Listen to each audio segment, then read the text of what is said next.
कुछ कर है तो सजिया न सोई है, बड़ा कुछ कर है तो सजिया न सोई है।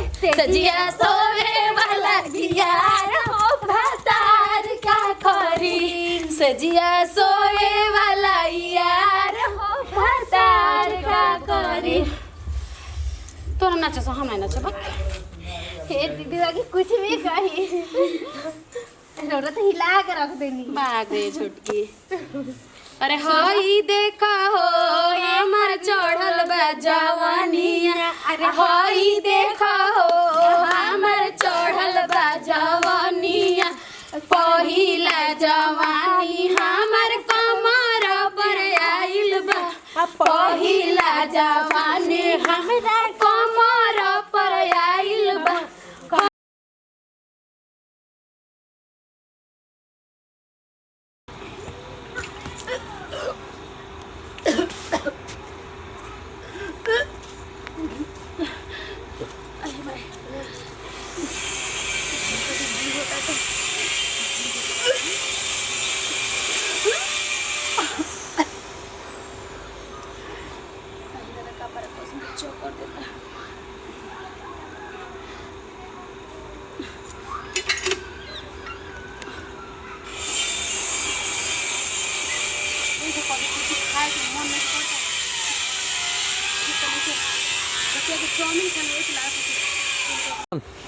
पता नहीं रोतिया के चाउमीन का खा लेने वैसे क्या होता दीदी जी? और छुटकी देख ना रोतिया के चाउमीन खा लेन तो उल्टी होता रे, हमारे कपड़ा चक्कर जैसा होता है। चाउमीन तो हमो खाए रहनी तब के हमारा वैसन होते नहीं खे। शायद हमारे मसाला खराब दिलो ऐसे। ए दीदी जी सुने ना, सुने का रे छुटकी कुछ और खाए के मन करता है? कुछ टेंशन लगा कुछ खट्टा मीठा रहता खा लेती। ए दीदी जी इमली खाए के मन करता है? हाँ रे छुटकी। ए दीदी जी खुश खबरी बाजी रहो। एक मिनट रुक तो।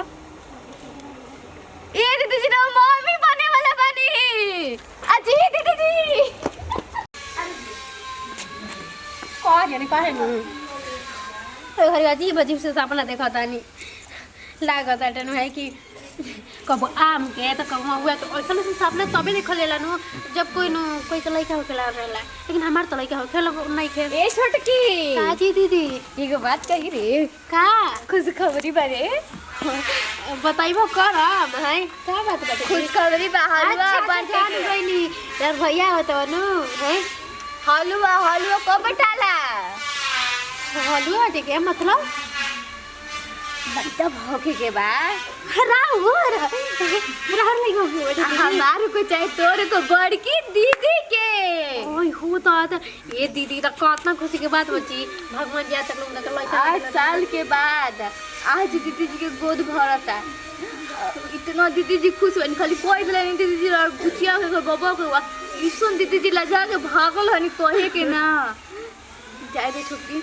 भगवान जी से हमने से मनावत रही हमने के भगवान जी अगर हमने की दीदी जी के लड़का होखे वाला रही तो किसी चर्चा करवाएं सब करवाएं। ए दीदी देखी एकरा से बड़ हमनी खाती खुशी का बाजी देखी आज ले शहर हर गाई जा काहे न रे छड़की मान के हमने के बाल बच्चा अभी जाते हम ढोलक झाल सब निकल के ले हैं अगर हम से पहले ना बाबू पहले तो दीदी के पहले लड़का फेंकाना होत रहा अपने में शोहर पर गाइया अपने में नाचिया रखे केहू से ना जाइए बबुआ हो जाई बरही होई सब कोई के बोलावे के गीत ना तो सब कोई के।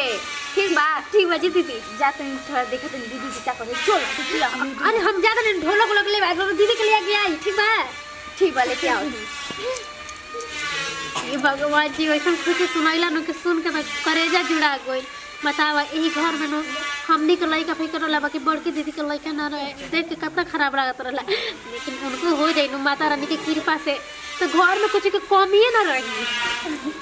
ज्यादा खूब नाचे हम तो अपना नाचे का कहे कि सबसे ज्यादा खुशी हमारे बटुए है कि हम तो ये चाहत रही कि बड़की दीदी के कब लड़का हो। कितना अच्छा लगता खाए में मन करता दी रहती करे कि हम खात रही खाली। भगवान जैसे सुनैले बड़ा वैसे निके निके दे दी हो। बड़े दिन से कोई के ताना मेहनत सोए के पड़त रहे हमरा के रास्ता चलत रहे तो रास्ता बदल लेते रहे हमरा के देख के ई कौन कहाँ के नियम हटे कि जकर मतलब भगवान के घर में देर होला अंधेर ना होला, भगवान देखत रहलन सुनत रहलन के का कहत बाटे।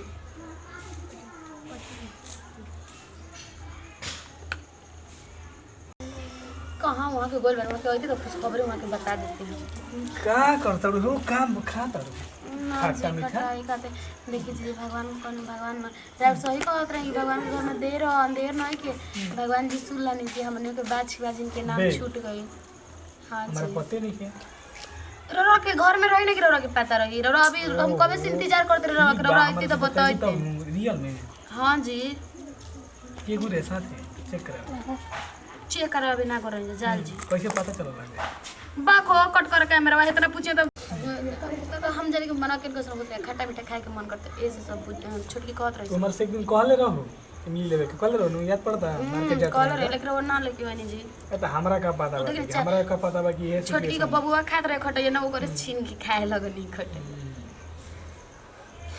चलो ठीक बा कहां गई वैसे छोटकी करे ना सुन बदले से इमली दीदी ठीक ए दीदी हां छोटकी खेले आई आवत है हो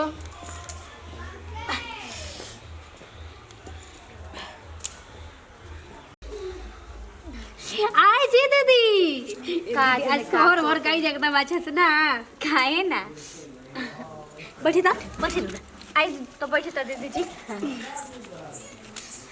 ये दीदी अब कब तक खुशी के बात बटवे गाय जना चीज ये न बटे जी ज्यादा दीदी जी बाज से अंकल अंक त मीठ गइल जावन देखा तवन बाजिन बाजिन कहत से आज आज मुंह में करिखा पोतला सन। जा दीदी छोड़ जा ज्यादा सब बीतल बात बस की खुशी खुशी में में भरिया के बाद हां जन बीत गल तन बीत गई जुग जुग जिया सुलाला नवा भवाना गाय दीदी रहो भाग जागल हो ए ललना लाल भइले फुलवा के दीपक मनावा में आस लागल हो ए ललना लाल होइहे फुलवा के दीपक मनावा में आस लागल हो अखिया होवे जैसे पामा के मुहावा मम्मी के हो ए ललना ललरा हो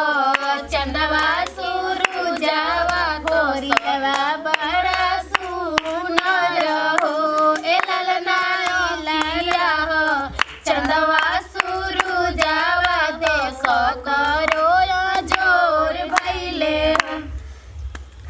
आगन में रेडियो दुआर पे वीडियो ऊपर डेक लगावा धीरज जी हमरा बबुआ के बरही मना धीरज जी हमरा बबुआ के बरही मना धीरज जी अगन में रेडियो दुआर पे रेडियो ऊपर डेक लगावा धीरज जी हमरा बबुआ के बरही मना धीरज जी हमरा बबुआ के बरही मना धीरज जी नाच रे छोटकी नाच रे छोटकी तू नाचो हम गावत नाच जातो नाच रे छोटकी काहे रे दीदी ना चुप रहा हमारा सब हमारा कमर में साड़िया पहना दे राजा जी हमरा कमर में साड़िया पहना दिए राजा जी आ दिलवा के कारा से लागल बाबा ता दिए राजा जी दिलवा